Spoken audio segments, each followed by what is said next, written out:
Do you think that in the Bible, like there's an Old Testament God and a New Testament God, and they're both referred to as Father, or kind of in the masculine? I believe there's some like they pronoun at the very beginning, but it's usually assigned to a he.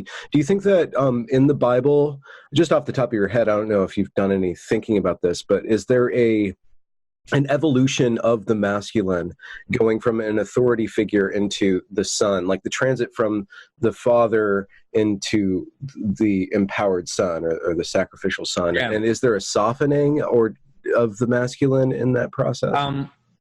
Well, I don't, how can I say this? I don't think so. I mean, I think it's important, at least for Christians, it's important to think that the God of the Old Testament is the same as the God of the New Testament. It's not like another God.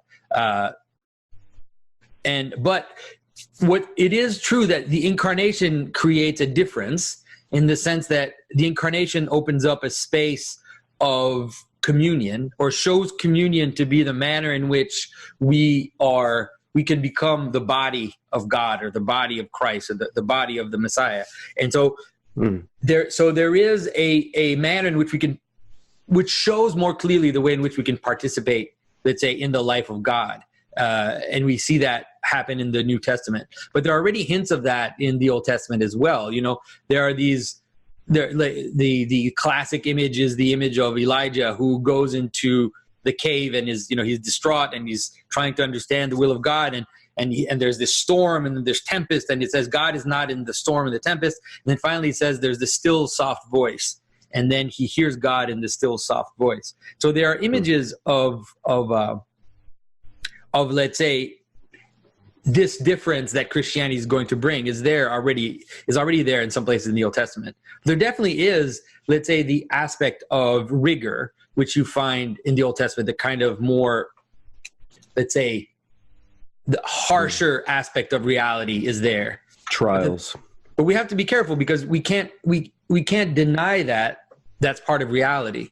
You just can't avoid it. If you try to think that there isn't a certain harshness to reality, or there isn't a manner in which if you're not in line, that you're going to face the consequences of not being in line, then you're missing an aspect of reality. It's like if you I don't know, if you cheat on your wife and you beat your kids and you start drinking and you do this and you think that there's no consequences to those actions. It's like, no, reality there's a certain amount of objectivity to the way reality lays itself out, and if you don't adhere to that, then you're gonna suffer. It's just going to be inevitable. and the church fathers really do represent the idea of God's judgment as the consequence of your actions themselves. So they don't imagine God as this, although it can be portrayed that way, but they don't imagine God as an exterior being that is saying, oh, you did this, now I'm going to smack you around. It's like, well, if you don't fix the dikes in your city and then there's a flood, well, that's God's judgment.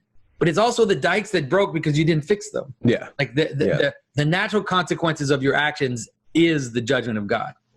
Yeah, there's a Indonesian proverb, I believe, that says, "Don't fear God, fear your own actions." Yeah, that's and in the end, but it does end up showing you the nature of reality. So you could say something like, it does end up showing you the will of God, because it's the way that reality lays itself out. It's not arbitrary. They're actual. It's a reality that shows itself, But then so what Christianity tends to do is to, first off, place the human person and the love of the human of people between themselves, and their love towards God is the solution to the problem, right? In the sense that, like, I can take the example of a dike again. Like, if you love your neighbor and you love, let's say, if you're a leader and you love the people who are under you, then you're going to fix the dike. Right? You're not going to leave it because you care, and so that love becomes the tool by which reality can be transformed and can become more cohesive, you could say.